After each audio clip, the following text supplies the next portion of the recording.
Administrative Officer and Hospital Administrator with the Healthcare District. He's going to tell you about what services they have and some of the respective programs that they're experiencing. So please welcome Rick. Thank you, Karen, and thank you very much for having me here. I'm very appreciative to be able to tell our story. I'll tell you a quick story. I'm a grandfather of a 9 playground area. Yeah. So there was a lady with some other younger children, and she had some French fries. So my grandson, loving food as he does, went over and said, "Peas, peas," and the lady was very surprised and pleased that he was saying please. So she gave him some French fries, and he said, thank you, and then he walked away. And I went over to the lady, I said, that was really generous of you to give him some fries, but please, he's like a zoo animal, he'll never stop coming to you. She said, you should be very proud, you're doing a really good job with him, he's so polite. I said, oh, thank you. So I didn't tell her I was the grandfather. Like, I look at her, she thinks I'm the father, I'll take credit for that, sure. Well, flash ahead about 15 minutes, he goes back over to her and says, peas, peas, and she said, oh no, honey, your father said I shouldn't give you any more French fries. He said, peas, peas. She said, no, and then he cursed at her.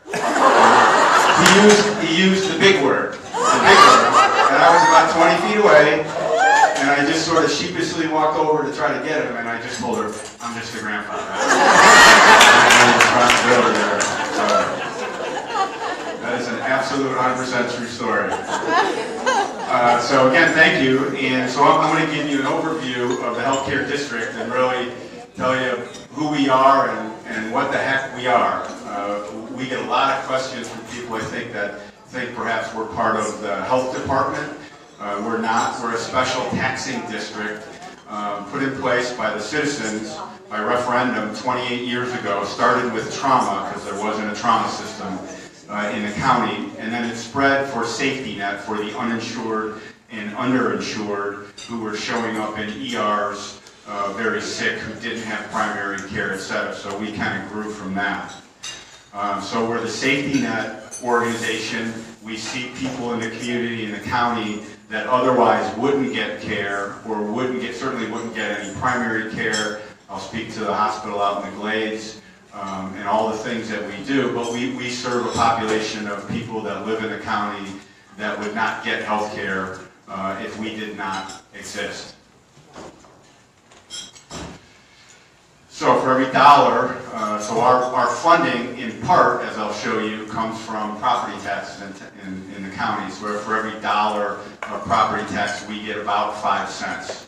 And that number, as I'll show you later in the presentation, is reducing because we're becoming more efficient and seeking other ways to get revenue besides taxpayers. You can't see that probably, it's difficult to see, but it's basically a breakdown of our programs and the percentages. So our most expensive program is our managed care, our insurance products, where we give, it's really a limited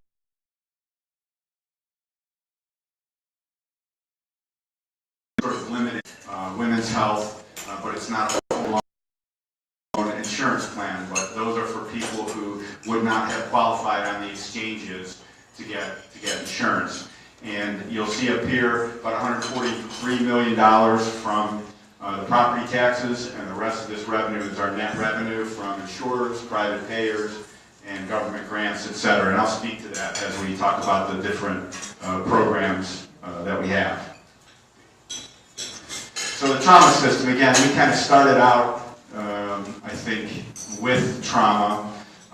There's 2 trauma hospitals in the community, so we kind of do 2 things. We run Trauma Hawk, we run the helicopters that the life safety that go pick people up, and we bring them to one of 2 trauma centers. That's been in the news a lot lately about different hospitals trying to become level 1 trauma centers and sort of the politics around that. That doesn't really involve us. Our job is just to manage the trauma system and provide the helicopter service, which is what we do. I'll give you just a quick example of a gentleman that was out at sea, got his legs cut off, and he absolutely would not have survived if Trauma Hawk did not exist. And there are thousands and thousands of people that are alive today that otherwise would not be alive because of our trauma system and how quickly those helicopters can get, because we're such a dispersed county, so many miles wide and deep, that transportation via ambulance would not have saved most of those people that we transport via the helicopter. So we're very proud of that program, and we'll be celebrating an anniversary, I think, soon. So next program that we have, all the school nurses and all the public, thank you for that applause there, yeah, clearly a mother with some children in school, oh no, teacher, thank you, yeah. I'm always amazed, I go into, so we have nurses in almost every public school in the county. So if you think about, if those nurses were not there, just from a resource standpoint, how much more involved parents would have to be leaving work during the middle of the day to go get their child. I would venture to say, I'm completely guessing, like 90% of what the school nurses see from the kids in school are relatively minor or non-existent issues. I've been in the school health offices where kids just, it's a non-stop parade of children coming in and saying, my elbows hurt, my foot hurts, Jimmy kicked me, Susie punched me, it hurts, and I've seen the school nurse just say, put some ice on it, put some ice on it, put some ice on it, put some ice on it. But then 1 out of every 10 of them are children that have a chronic condition that the nurse has to help manage during the day, or they do have a serious issue that can be identified by having a nurse on the premise, and I'll share one of those with you.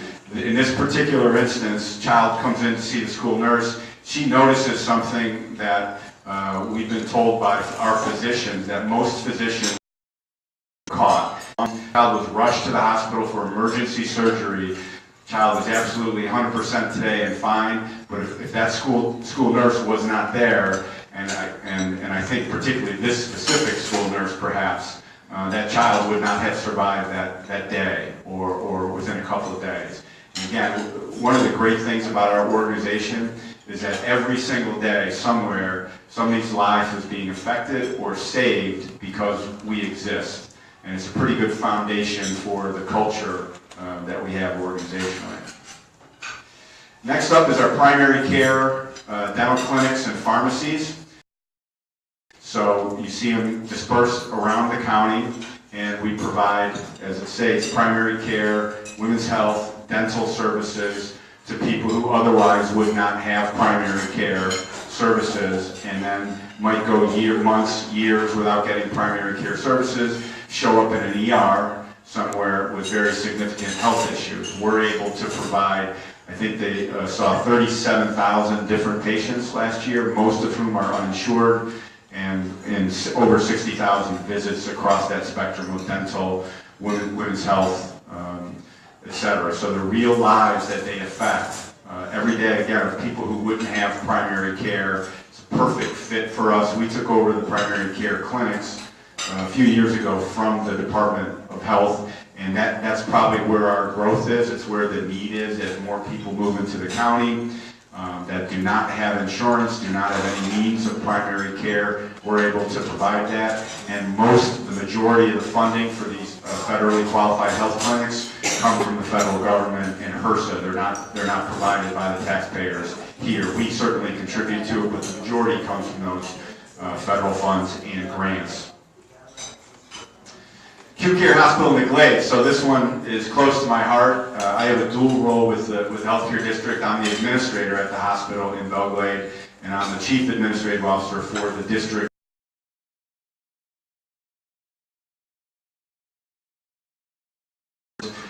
Hospital, acute care hospital. If we did not exist, many of the citizens in Belglade, in that area, it's a very impoverished area, do not have transportation and would have no way to get care elsewhere.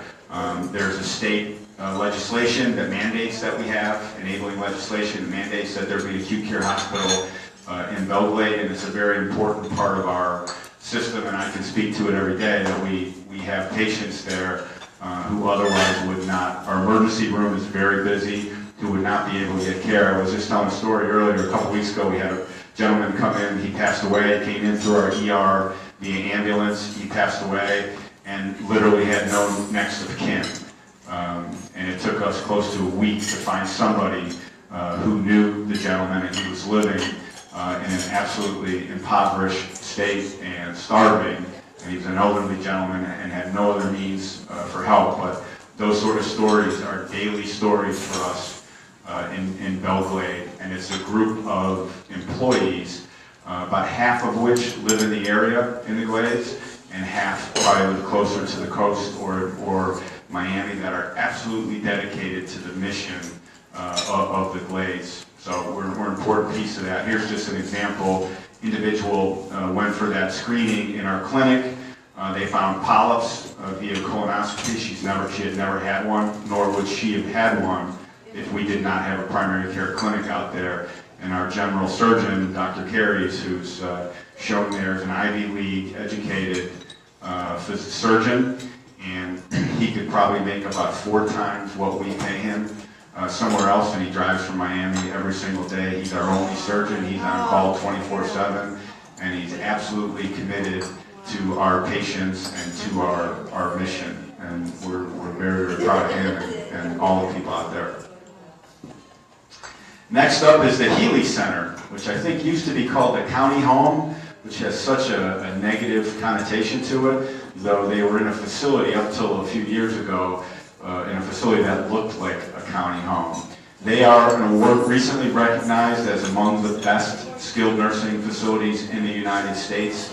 The new facility, I think, is 3 years old, roughly 3 years old. It's a beautiful facility. It's 120 beds, and they are filled almost every single day. They're long-term adult trauma patients who would otherwise not be able to get that care.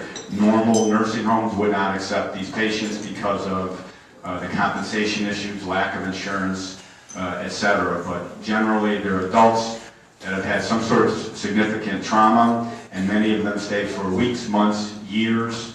Many of the patients have been there for decades, or over a decade, 20 years, etc. So they get to know the residents really well. But it's a beautiful, really well-run facility, and they're almost at break even. So it's not a burden to the taxpayers because they're very efficient, do a really good job on the reimbursement, what reimbursement they can get. As I said, it's $1 a year on average per citizen of the county for us to have the Healy Center. Care for the uninsured, as I noted, that's where we put more money than any other program, and it's about 11,000 people today that get primary care. It's not full insurance. A couple of years ago, before the Affordable Care Act, those numbers, we had a separate managed care plan that was more full service that people would pay for based on their ability to pay. And I think our numbers at some point even were about 50,000 people in the community that we insured. And then if they show up at an ER or a physician's practice somewhere, those physicians, the hospitals get compensated for that care. With the Affordable Care Act, that changed because people would go to the exchanges if they could afford it, and now we cover just those that can't afford insurance via other means. Obviously, this week or next week or in the following weeks, that may change depending on healthcare reform, and we talked about it in our board, and we may quickly have many people that are uninsured again, a lot more people that will have a need for an insurance product, so we might revisit that very soon as an organization. Again, real lives, it's a patient there in every one of our programs that otherwise would not have gotten the care because they can't afford it, they don't have insurance. So our ad valorem tax rate trend continues to go down, and I think there's a couple reasons for that. One is our board is constantly asking us to become more efficient. We don't conduct ourselves like a government entity. We don't talk about being a government entity.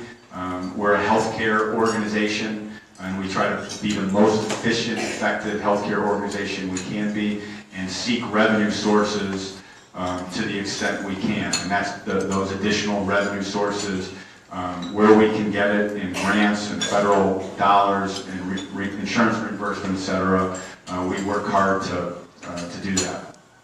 Our board, by the way, we have 7 members of our board, 3 appointed by the governor, 3 appointed by the county commission and commissioners, and 1 is the director of the Department of Health, has a seat on our board. So those are all of our programs, and I just want to take a minute to talk about the healthcare district as an employer. We have 1,200 employees across the hospital, the nursing home, the clinics, the insurance product, trauma, etc. We're about 84% female. Yeah. You shout it out, sister. Yeah, let it go. So our organization is really, our culture is one that we spend a lot of time trying to improve. We really try to be entrepreneurial and again, be as efficient as we possibly can. We want to have a culture where we can attract the best possible healthcare providers, and having fewer providers that provide better care is important to us. We don't want to just throw money at issues, and we do not. And our board is very conservative in that regard, and they push us very hard on the utilization of tax dollars. Board also tells us we have a philosophy to stay in our lane. So things that we do well, we want to do them exceptionally well. Things that other people do well, we want to let them do that and allow them to do what they do, and we stay in our lane and be as effective as we can at what we do. We want to be acknowledged as the best place to work. We're starting to get there. We're getting calls from people around the country because of the things we're doing from a cultural standpoint. We hire people certainly based on their skills, but more so based on their ability to make the workplace better for their coworkers, to cooperate, to communicate, and to provide exceptional customer service. In fact, when we evaluate candidates, the last thing we evaluate them on is their actual technical skill set, because we want to have people that are good teammates first, and then also have good technical skills. And I think we've been pretty successful in the last couple of years in changing that. And a lot of this is due to Darcy Davis, our CEO, who has pushed the executive team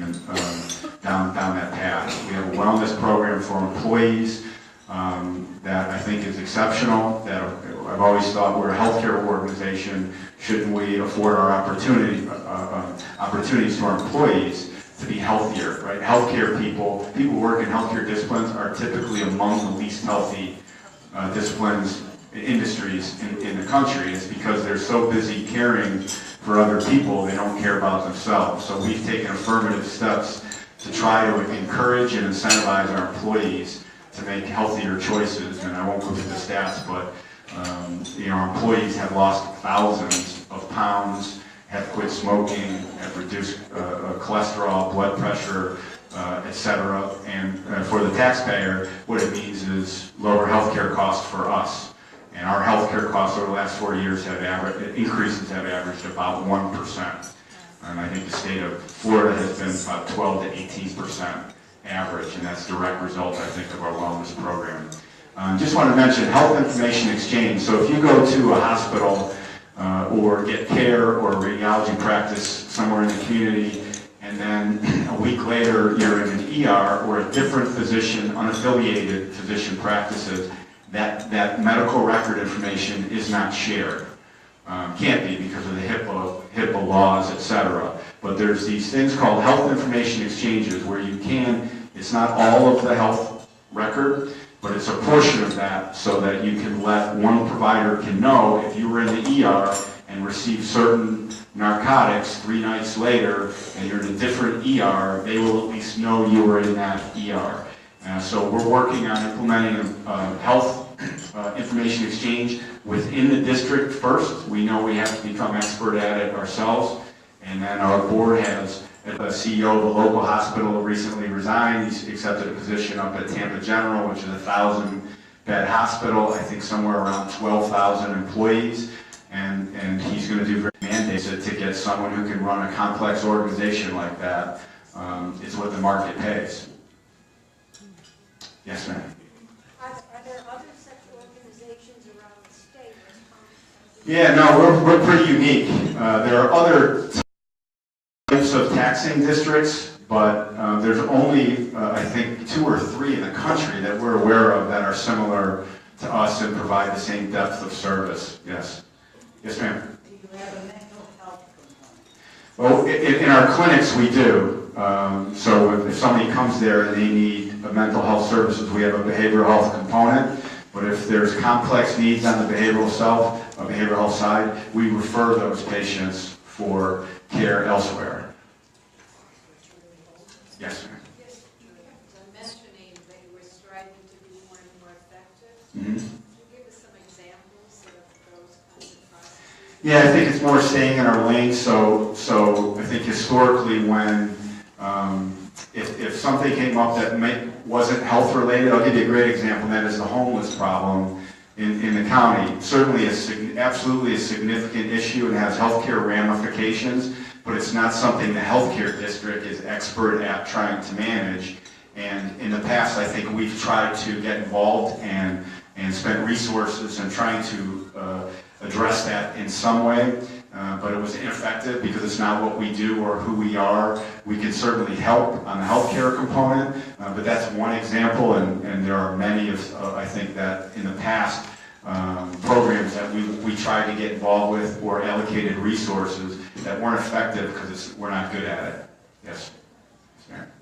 How is the opioid epidemic affecting the district, and how are you approaching it? Yeah, we are involved with several partners in the community on a Suboxone trial program in providing Suboxone to people who are addicted to heroin. Obviously, it's a significant issue. Just spoke to one of our colleagues here a moment ago. We're speaking with our chief medical officer. It's a significant problem. We don't have the answer to that, but we're contributing. We're a partner with some other entities in the community, Fire Rescue being one of them, to try to come up with solutions to solve that. So it's not a definitive answer for you, but we know how important it is, and certainly we have patients that come in our clinics. I can tell you people that come into our ER that have those addiction problems that we have to treat medically. Well, just to follow up on that, do you have data, do you have numbers, so we can see the extent? Yeah, we do. Unfortunately, I don't have those, but absolutely we do. And our board has asked us to be a part of that. And those numbers are absolutely, I can tell you they're staggering.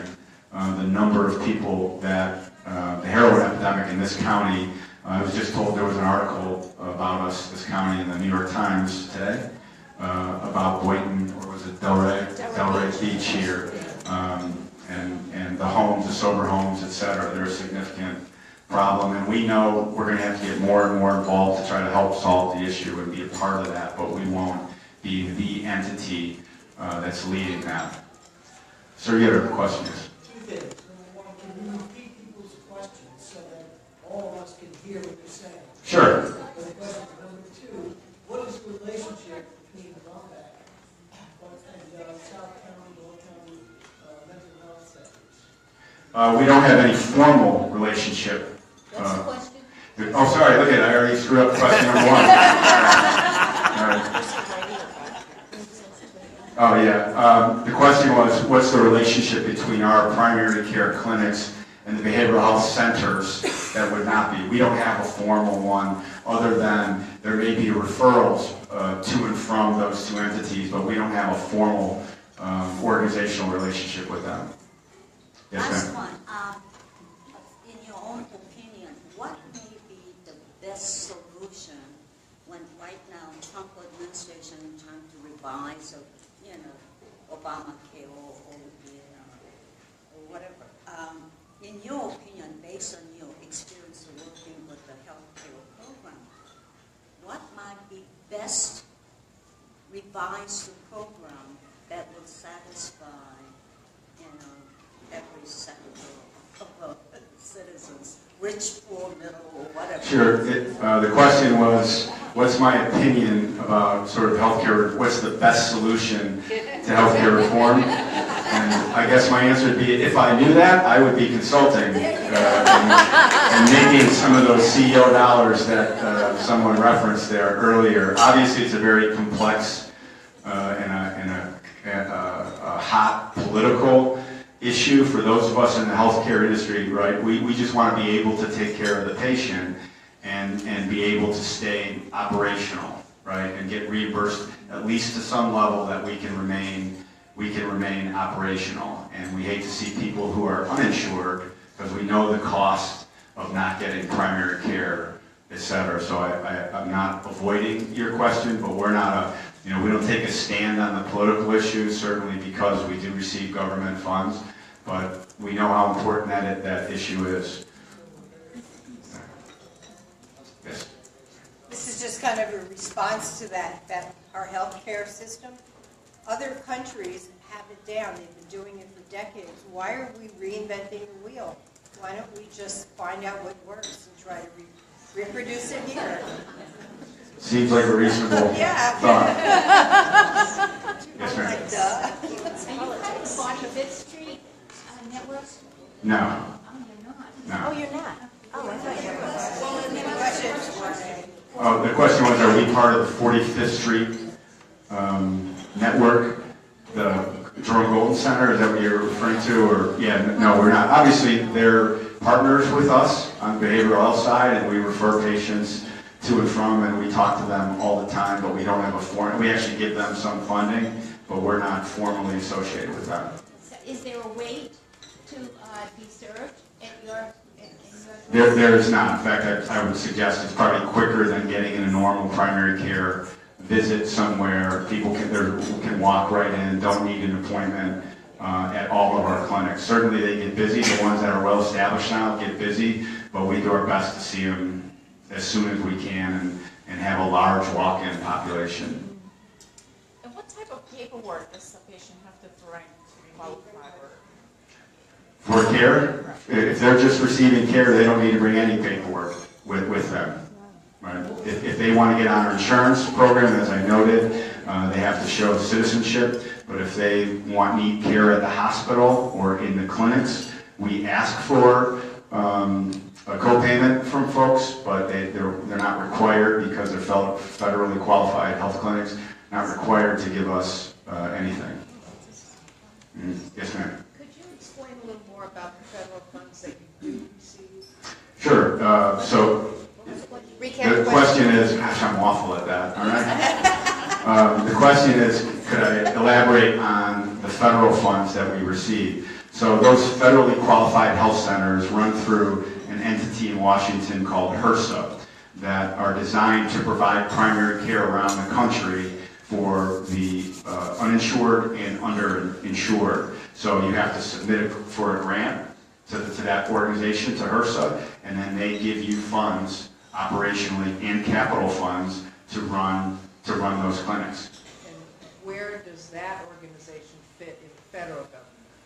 Yes, it's where those funds will fit in new healthcare reform. We're not sure. There's some uneasiness, but I think it's maybe the Department of Health. HRSA falls under the Department of Health, is it? Yes. HRS, yes, yeah. Question was, what department in the federal government, where does that fit? Yes. I had a program in Illinois very similar to yours. Do you accept any professionals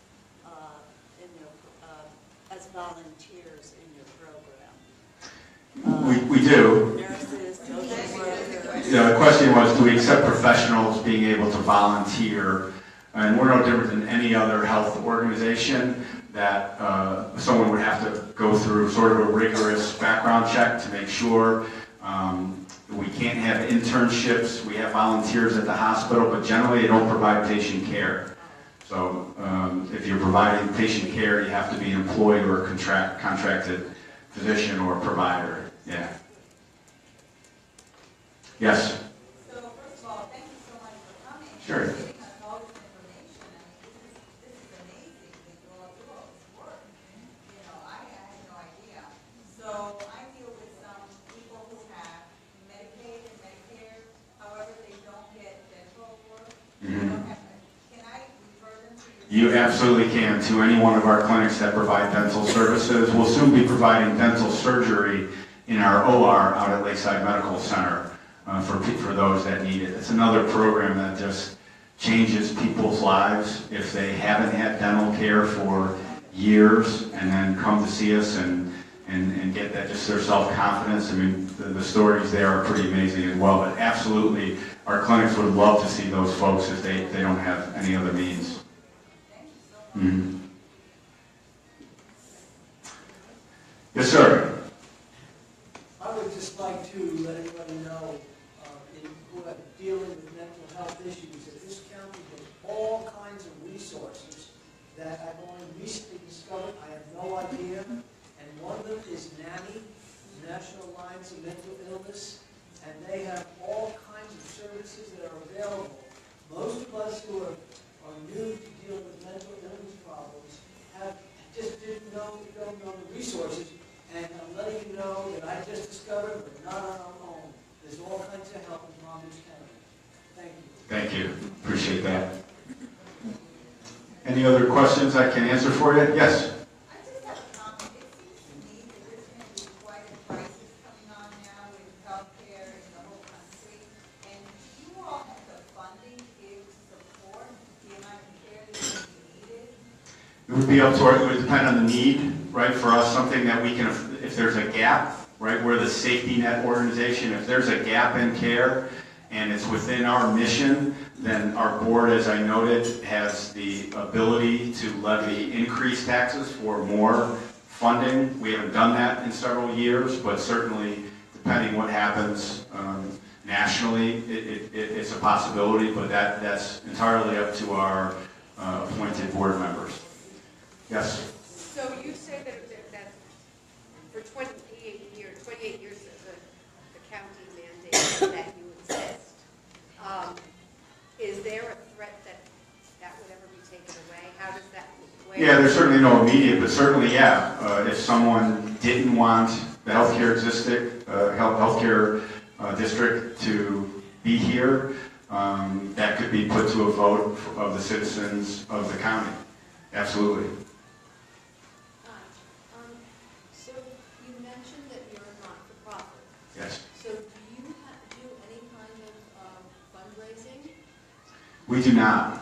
No. We at Lakeside, we do have a foundation, but it's not heavily funded. We really, I think, have taken the philosophy that we receive taxpayer dollars, and it's tougher for us to go out and seek funding from different entities or individuals when they know we're receiving a significant portion of our funding from the taxpayers. It's been discussed on our board, but I think in the 5 years I've been here, it's kind of been tabled each time that we just don't think we would be effective at raising significant amount of funds. Yeah. Oh, we certainly do. Yeah, any federal grants, state grants, local grants, anything we're eligible for, we go after, as I showed in that revenue slide. Absolutely. If the Affordable Care Act, if the health insurance companies that are for profit, but if these insurance companies, because most of them, they have life insurance and all the other stuff, and health is part of that. If they had run the health insurance program of each of these major companies, if they had run that aspect of their companies on nonprofit, wouldn't this act have worked much more efficiently for people around the country? The question was if the insurance companies really were not, ran the Affordable Care Act, and that they were not for profit or maybe mandated that it would only be nonprofit entities, would it have changed? Sure, probably, because those insurance companies do need to make money, and if they're not making money off the exchanges, they're not gonna offer that services. That was the glitch. Yeah, that's one of them, sure. Yes. Last question? Okay, I just... Personal experience, about 20 years ago when I first came to Florida, I was a consultant for the schools. And my job was to see what services, community services, were needed in the schools. I was appalled that the schools did not have nurses. So I was responsible for going to the healthcare district and writing a grant to the Quantum, which ended up with the school nurses. They made an enormous difference, particularly for special ed kids.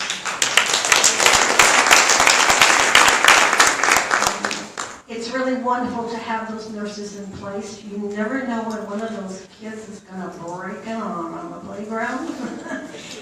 But also these special ed kids who are on medication, or diabetic children, that instead of having a secretary take care of them, that we have somebody who understands the symptoms and the reactions that they need to look for in taking care of these children. So having the nurses there, we can really thank the district for coming up and making that happen and coordinating that. Things are happening on the national level. You need to know now is the time, particularly to talk to Senator Rubio. Who knows what the plan is that's coming out from the majority party in the Senate, but we have to be ready to react to it. So I think it's very important now that you talk to Senator Nelson and Senator Rubio and explain to them why you think the League has a very strong position. We actually support universal health care, but that we need to have an Affordable Care Act. It does need to be tweaked, but tweaking does not mean we leave people without insurance. So please make those phone calls, send those emails to those officers. It's very important because I think the action is going to be very swift on this. You know, we may see in the news tomorrow that it's on the floor and being forced to a vote immediately, and suspension of the rules to have it done in 1 or 2 days. So please make those phone calls. Now is the time. Send those emails and those faxes. And there's Several of you have mentioned that you were concerned about the opium. That is our subject of the July Hot Topic Lunch. And you will be hearing that presentation that pertains to Palm Beach County in terms of the statistical and data information that we have about sober homes and opiate crisis in our county and the plan to address it. So make sure you bring your friends. Remember today we have streamed the presentation. So if you'd like to share that with your family or review it yourself at home, share it with your friends, have them go to our website, LWVPBC. It's on Facebook immediately, and within a week it will also be on our site. Sharing of information is very important. We've been so lucky to be here today and learn about the healthcare district, so spread the word. We see you next